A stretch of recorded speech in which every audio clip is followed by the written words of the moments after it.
One of the topics I have addressed a number of times on this channel is aircraft emergency landings.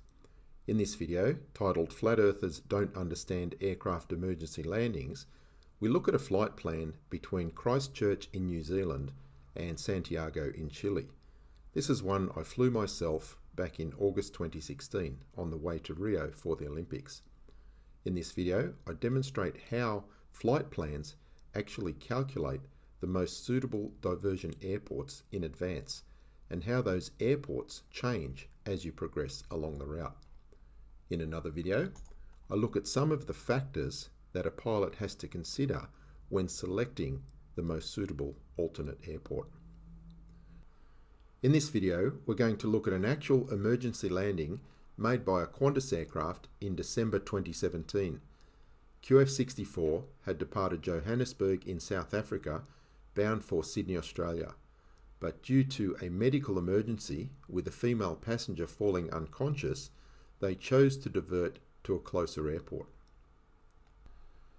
So let's now compare the route on the globe to that on the AE map, which some flat earthers still present as their flat earth model.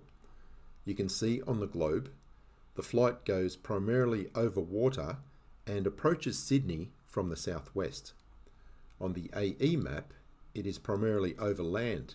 It goes north of India, through China, over New Guinea, and approaches Sydney from the northwest.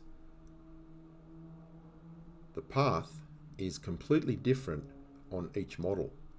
Only one of them can be correct. So imagine now that you are the pilot.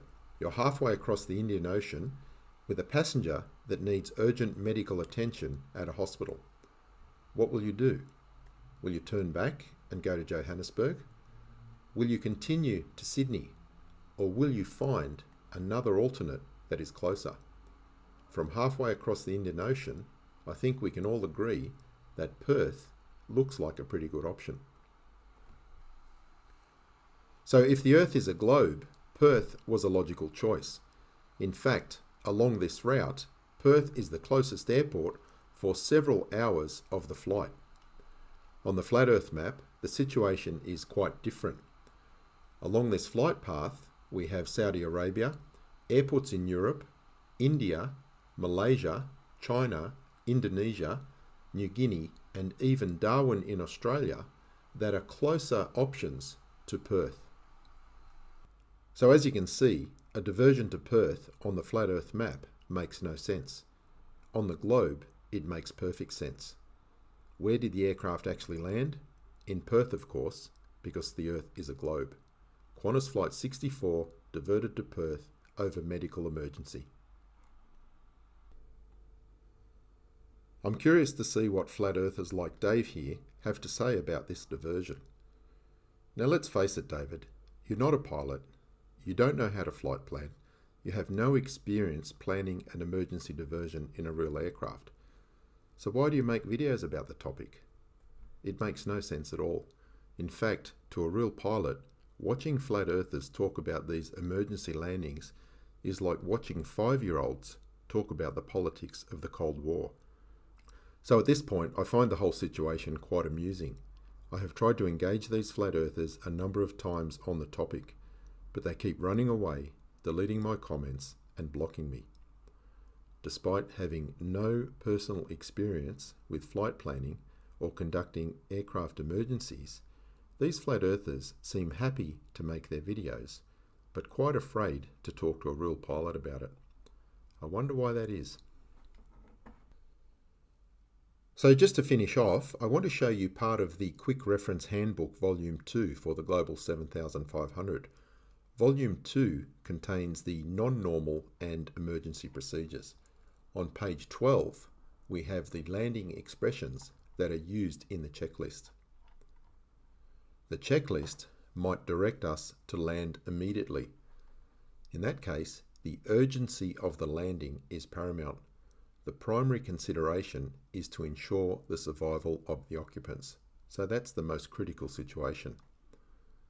Less critical, we may be directed to land at the nearest suitable airport. A landing without delay should be accomplished at the nearest suitable airport at which a safe approach and landing can be conducted. Or the checklist might state land as soon as practical. Conditions are less urgent. A landing should be considered at an airport at which a safe approach and landing is assured. Considerations for determining the suitability of an airport include the severity of the situation, weather conditions, field facilities, and airplane gross weight. The landing site and duration of flight are at the discretion of the pilot. However, flight beyond the most suitable airport is not recommended. So not every situation is the same. Sometimes we have to land immediately. In other situations, we have quite a lot of discretion in choosing the most suitable airport to land at. These are factors that flat earthers never consider. So here is an example of an emergency that would require us to land immediately. Emergency power only. The condition: loss of main power generation in flight. The airplane is either on ram air turbine or on batteries. We follow the steps, and when we get to item 21, it directs us to land immediately. And here is an example of a less critical emergency: flight control direct. This aircraft is fly-by-wire, so it has computers that monitor the flight envelope. However, if these are degraded for any reason, the aircraft will go to direct mode, where it handles more like a conventional aircraft, and you lose the autopilot and you lose the flight envelope protection. So, the first thing you do is regain control. You fly the aeroplane manually. Step 3 is land at the nearest suitable airport, but it then takes you through a procedure attempting to restore the flight computers. Now, if the flight control direct light goes out, it directs us to land as soon as practical. If the flight control direct warning stays on, we land at the nearest suitable airport. So you can see there are different degrees of urgency depending upon the emergency and the outcome of following the checklist.